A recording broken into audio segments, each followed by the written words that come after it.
ಅಲ್ಲಿ ಮಾತ್ರ ಇವ್ರು ಗೆಲ್ತಾ ಇದ್ದಾರೆ. ಎಕ್ಸೆಪ್ಟ್ ಚಿತ್ರದುರ್ಗದಲ್ಲಿ ಚಂದ್ರಪ್ಪ ಒಂದು ಕಾಂಗ್ರೆಸ್ ಇಂದ ಗೆದ್ರೆ ಅದೊಂದು ಕ್ಷೇತ್ರ ಬೇರೆ ಯಾರಿಗಾದ್ರು ಕ್ಷೇತ್ರ ಕೊಟ್ರೆ ಫೈಟಿಂಗ್ ಇರ್ತಿರ್ಲಿಲ್ಲ. ಮತ್ತೆ ಖರ್ಚಿಗೆ ದುಡ್ಡು ಬೇಕಲ್ಲ, ಮಕ್ಕಳು ಮಿನಿಸ್ಟ್ರಿಗಳಿಗೆ ದುಡ್ಡು ಮಕ್ಕಳಿಗೆ ಕೊಟ್ಟರೆ ದುಡಿತಾರೆ.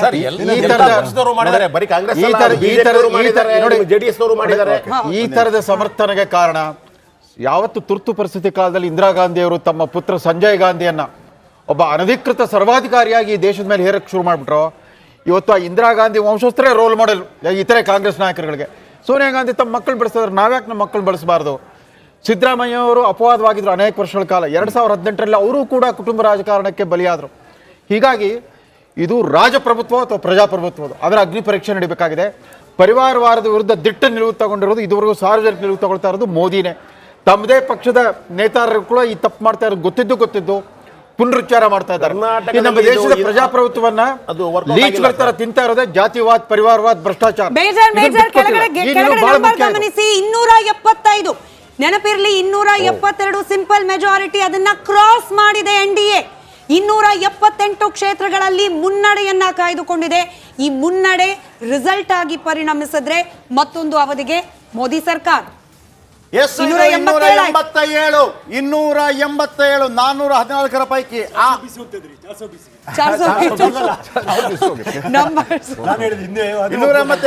ಈ ಮೂಲಕ ಎನ್ಡಿಎ ಒಂದು ಇದು ಮುನ್ನಡೆ ಮಾತ್ರ, ಅಧಿಕೃತವಾಗಿ ಘೋಷಣೆ ಆಗಬೇಕಷ್ಟೇ. ಇದೇ ತರ ನಂಬರ್ ಬಂದ್ರೆ ಆಲ್ರೆಡಿ ಎನ್ಡಿಎ ಅಧಿಕಾರಕ್ಕೆ ಬಂತು ಅಂತ ಲೆಕ್ಕ. ಆದ್ರೆ ಇಲ್ಲಿ 2 ಬಾರಿ ಕೂಡ ನರೇಂದ್ರ ಮೋದಿ ಅವರು ಪ್ರಧಾನಿಯಾಗಿದ್ದು ಎನ್ಡಿಎ ಕಾರಣಕ್ಕಾಗಿ ಅಲ್ಲ, ಬಿಜೆಪಿ ಕಾರಣಕ್ಕಾಗಿ. ಯಾಕಂದ್ರೆ 282 ಪರಿಪೂರ್ಣವಾದಂಥ ಬಹುಮತ 1984 ನಂತರ. ಅದಾದ ನಂತರ ಬಿಜೆಪಿಗೆ ಫಸ್ಟ್ ಟೈಮ್ ಹಿಸ್ಟ್ರಿಯಲ್ಲಿ ಪರಿಪೂರ್ಣವಾದಂಥ. ನಡಿ ಈಗ ಶುರು ಮಾಡೋಣ.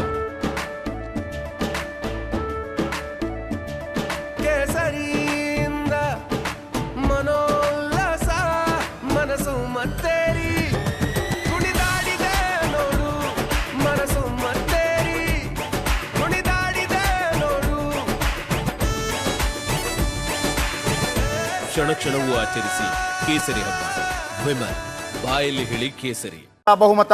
ಅದಾದ ನಂತರ 303. ಈಗ 3ನೇ ಬಾರಿ ಅವರು ಪ್ರಧಾನಿಯಾದರೆ ಬಹುಶಃ ಜವಾಹರ್ಲಾಲ್ ನೆಹರು ತರ.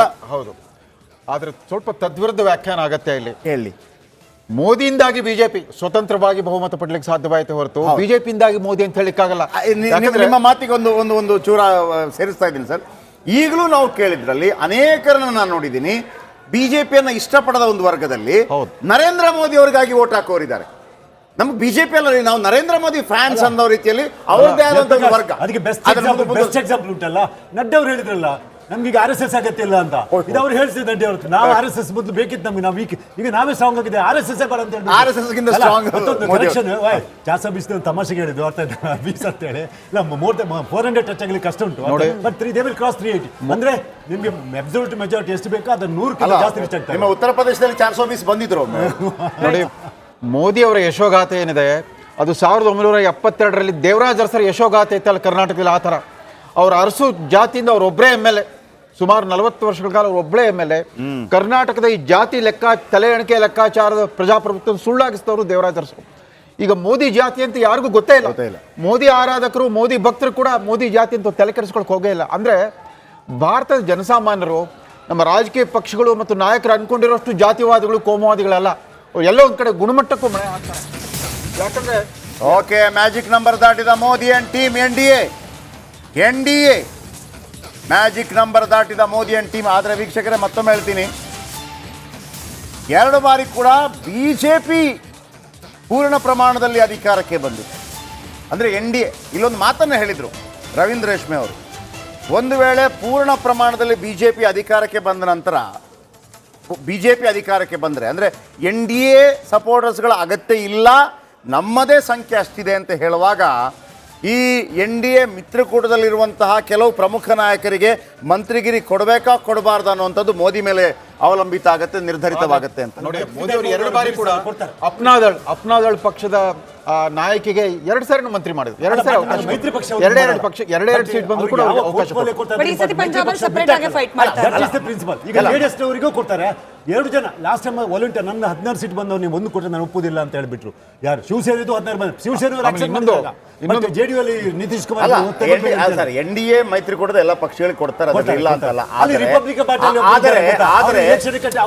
ಆದರೆ UPA ಸರ್ಕಾರದ ಅವಧಿಯಲ್ಲಿ ಇತ್ತಲ್ಲ ಡಿಎಂಕೆ ಉಳಿದ ಪಕ್ಷಗಳು ತಮಗೆ ಡಾಕ್ಟರ್ ಮಂಜುನಾಥ್ ಮತ್ತೆ ಮುನ್ನಡೆಯನ್ನ ಕಾಯ್ದುಕೊಳ್ತಾ ಇದ್ದಾರೆ. ಬೆಂಗಳೂರು ಗ್ರಾಮಾಂತರದಲ್ಲಿ ಆರಂಭದ ಹಂತದಿಂದ ಡಾಕ್ಟರ್ ಮಂಜುನಾಥ್ ಅವರು ಮುನ್ನಡೆಯನ್ನ ಕಾಯ್ದುಕೊಳ್ತಾ ಇರುವಂತದ್ದು. ಹಂತ ಹಂತವಾಗಿ step to step doctor Manjunath lead ನಲ್ಲೇ ಬರ್ತಾ ಇದ್ದಾರೆ.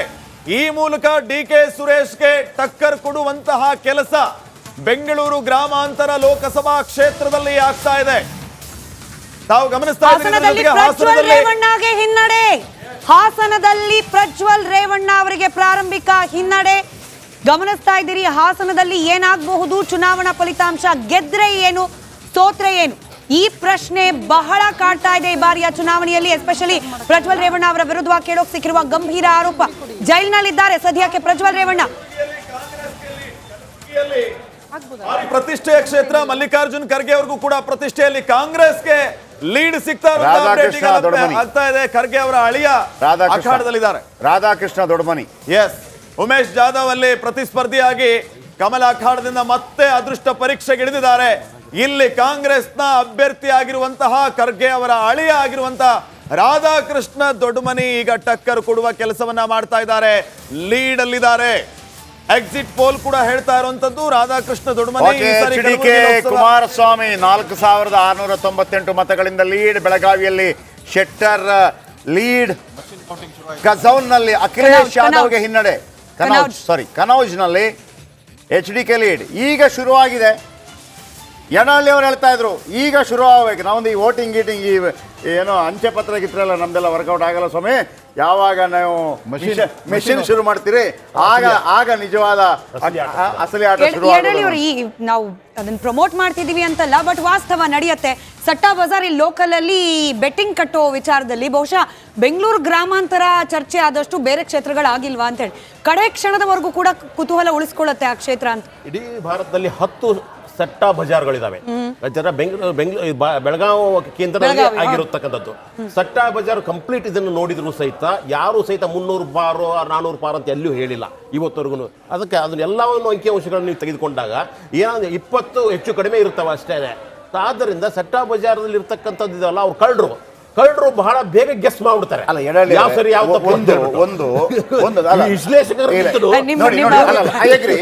ನರೇಂದ್ರ ಮೋದಿ ಒಂದು ಮಾತನ್ನ ಹೇಳಿದ್ರು, ನಾವು 400-400 ಪಾರ್ ಅನ್ನೋದು ಅದೊಂದು ರೀತಿಯಲ್ಲಿ ನಮ್ಮ ತಂತ್ರಗಾರಿಕೆ ಅಂತ ಹೇಳಿ. ಅಂದ್ರೆ ನಾನು ಹೇಳಿದ್ದು ಅಲ್ಲಿ ಹೆಂಗಾಗ್ಬಿಡ್ತು ಅಂದ್ರೆ NDA BJP ಅಧಿಕಾರಕ್ಕೆ ಬರೋದು ಗ್ಯಾರಂಟಿ, 400 ಅಲ್ವಾ ಅಂತೇಳಿ. ಅಂದ್ರೆ ವಿಪಕ್ಷಗಳು ಕೂಡ ಆ ಒಂದು ಸಂಕೋಲೆಯಲ್ಲಿ ಸಿಕ್ಕಾಕೊಂಡ್ಬಿಡ್ತು ಅಂತೇಳಿ.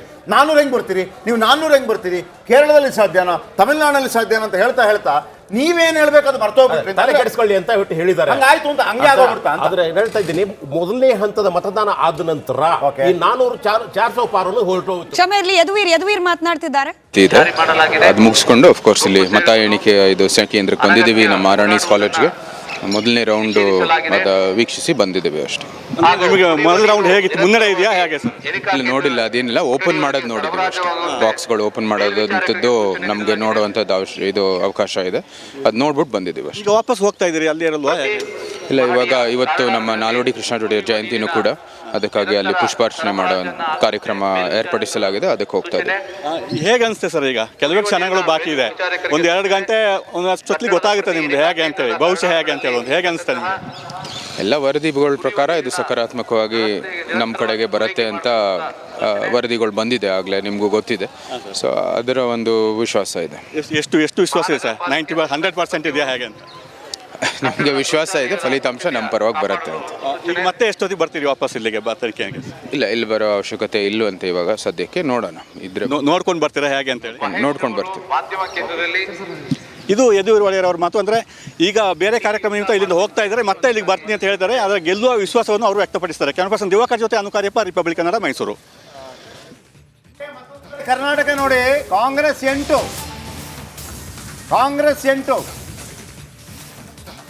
ಕಾಂಗ್ರೆಸ್ ಬೆಂಗಳೂರು ಗ್ರಾಮಾಂತರ ಅದನ್ನೇ ಆಗ್ತಾ ಇದ್ದೀನಿ ನಾನು. ನೋಡಿ ಮೇಲ್ಗಡೆ ನೋಡಿ, BJP 17, Congress 8, 7, 18, 7. D K Shivakumar ಹೇಳಿದ್ರು ನಾವು ಡಬಲ್ ಡಿಜಿಟ್ ತಲುಪ್ತೀವಿ. ಆದರೆ ಒಂದು, ನೀವು ಮೊನ್ನೆಯಿಂದ ನಾನು ಹೇಳ್ತಾ ಇದ್ದೆ, ನೀವು ಅಂಕಿಅಂಶಗಳ ಪ್ರಕಾರ ನೋಡ್ತಾ ಹೋದ್ರೆ ಕಾಂಗ್ರೆಸ್ಗೆ 700 ಪಟ್ಟು, ಮಂಜುನಾಥ್ 26,000 ಮತಗಳ ಲೀಡ್. ಇದೆಲ್ಲ ಟ್ರೆಂಡ್, ರಿಯಲ್ ಟ್ರೆಂಡ್. ಇದು ಡಿ ಕೆ ಸುರೇಶ್ ಅವರಿಗೆ ಬಹಳ ದೊಡ್ಡ ತಲೆನೋವು ಮತ್ತು ಹಿನ್ನಡೆ. ಇದೆರಡು ಎಕ್ಸ್ಪೆರಿಮೆಂಟ್ ಬಗ್ಗೆ ಬಹಳ ಚರ್ಚೆ ಆಗಿತ್ತು. ಎಸ್ಪೆಷಲಿ ಮೈಸೂರಿನಲ್ಲಿ ಒಡೆಯರ್ ಅವರನ್ನ ಕಣಕ್ಕಿಳಿಸಿದ್ದು, ಹಾಗೆ ಡಾಕ್ಟರ್ ಮಂಜುನಾಥ್ ಅವರನ್ನ ಕಣಕ್ಕಿಳಿಸಿದ್ದು. ಅದು ಕೂಡ ಬಿಜೆಪಿ ಸಿಂಬಲ್ ಅಲ್ಲಿ ಯೋಗ್ಯತೆ, ಅರ್ಹತೆ, ಅನುಭವ